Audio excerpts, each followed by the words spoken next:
Doa untuk kota Mekah, sebagai tempat yang aman dan diberkahi. Al-Quran, Surah Al-Baqarah, 2, ayat 126 dan Surah Ibrahim, 14, ayat 35-37. وَإِذْ قَالَ إِبْرَاهِيمُ رَبِّ اجْعَلْ هَذَا بَلَدًا آمِنًا وَارْزُقْ أَهْلَهُ مِنَ الثَّمَرَاتِ مَنْ آمَنَ مِنْهُمْ بِاللَّهِ وَالْيَوْمِ الْآخِرِ قَالَ وَمَنْ كَفَرَ فَأُمَتِّعُهُ قَلِيلًا ثُمَّ أَضْطَرُّهُ إِلَى عَذَابِ النَّارِ وَبِئْسَ الْمَصِيرُ.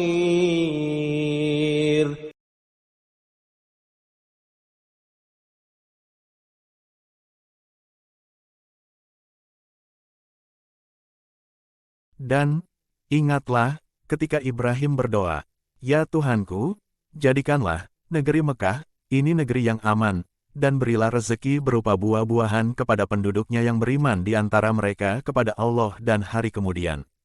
Allah berfirman, "Dan kepada orang yang kafir pun aku beri kesenangan sementara, kemudian aku paksa ia menjalani siksa neraka dan itulah seburuk-buruk tempat kembali." وَإِذْ قَالَ إِبْرَاهِيمُ رَبِّ اجْعَلْ هَذَا الْبَلَدَ آمِنًا وَاجْنُبْنِي وَبَنِيَّ أَن نَّعْبُدَ الْأَصْنَامَ. Seperti doa yang diucapkan oleh Ibrahim, "Wahai Tuhanku, jadikanlah negeri ini, Mekah, tempat kedamaian yang abadi, dan lindungilah aku dan keturunanku dari menyembah berhala." رَبِّ إِنَّهُنَّ أَضْلَلْنَ كَثِيرًا مِنَ النَّاسِ فَمَن تَبِعَنِي فَإِنَّهُ مِنِّي وَمَنْ عَصَانِي فَإِنَّكَ غَفُورٌ رَحِيمٌ. Ya Tuhanku, sesungguhnya berhala-berhala itu telah menyesatkan kebanyakan daripada manusia, maka barang siapa yang mengikutiku, maka sesungguhnya orang itu termasuk golonganku, dan barang siapa yang mendurhakai aku, maka sesungguhnya Engkau, Maha Pengampun lagi Maha Penyayang. رَبَّنَا إِنِّي أَسْكَنْتُ مِنْ ذُرِّيَّتِي بِوَادٍ غَيْرِ ذِي زَرْعٍ عِندَ بَيْتِكَ الْمُحَرَّمِ رَبَّنَا لِيُقِيمُوا الصَّلَاةَ فَاجْعَلْ أَفْئِدَةً مِنَ النَّاسِ تَهْوِي إِلَيْهِمْ وَارْزُقْهُم مِّنَ الثَّمَرَاتِ لَعَلَّهُمْ يَشْكُرُونَ.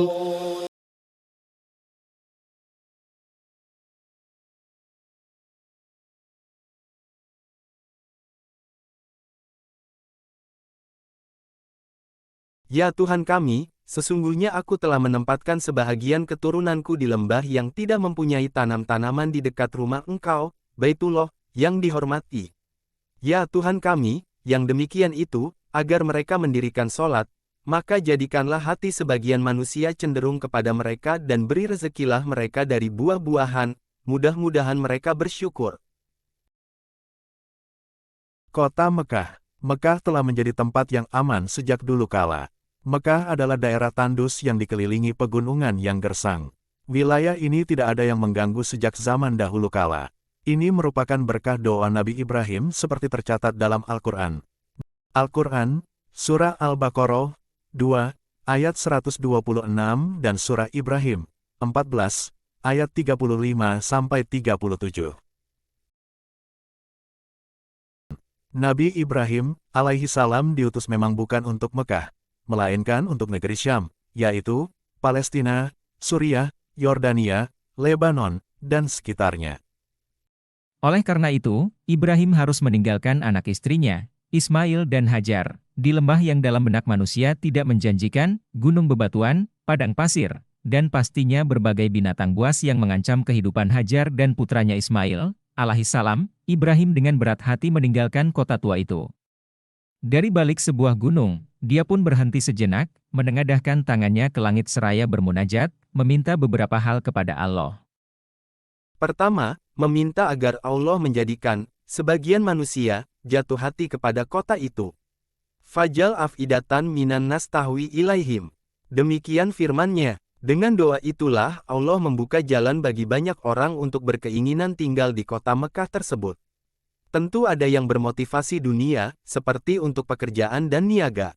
Tapi motifnya terutama adalah tahwi, dari kata hawa atau keinginan, desire. Ini adalah nilai tambah, added value, yang Allah berikan kepada kota tersebut.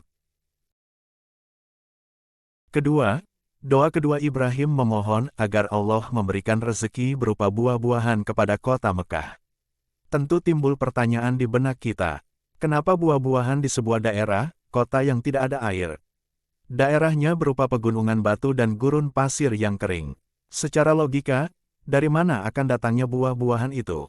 Di sini Ibrahim kembali ingin membuktikan kuasa Allah, bahwa dengan kuasa Allah tidak ada yang mustahil. Buah-buahan yang diminta pastinya akan terwujud dengan cara Allah yang kerap di luar nalar biasa manusia.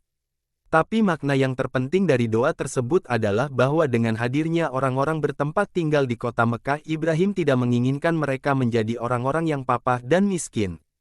Ibrahim memiliki wawasan kemajuan, bahwa masyarakat ideal di sebuah negeri itu adalah masyarakat yang secara ekonomi mampu dan makmur.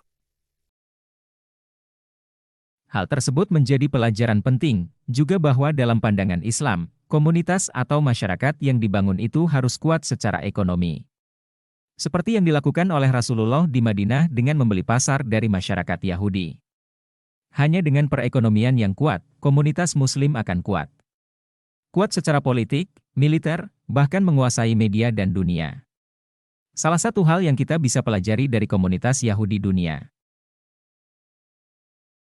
Ketiga, dari semua doa itu, doa terpenting yang Ibrahim panjatkan adalah doa agar kelak Allah mengutus seorang rasul kepada bangsa di kota tersebut. Doa ini memiliki makna-makna yang luar biasa untuk menjadi pelajaran bagi umat Islam. Doa Ibrahim inilah yang kemudian terbukti berabad-abad kemudian dengan diutusnya Rasulullah Muhammad Shallallahu Alaihi Wasallam. Seorang rasul yang ternyata menjadi Sayyidul Mursalin, penghulu para rasul dan nabi. Sekaligus, Khatamun Nabiyin, penutup semua nabi. Dengan semua doa-doa di atas sekaligus mengajarkan bahwa Ibrahim memang bukan sekadar nabi yang telah hadir menyampaikan wahyu semata. Tapi sekaligus hadir untuk mewujudkan komunitas atau umat yang besar. Wallahu waliyut taufiqi was sadat. Semoga Allah senantiasa memberikan anugerah dan kebenaran.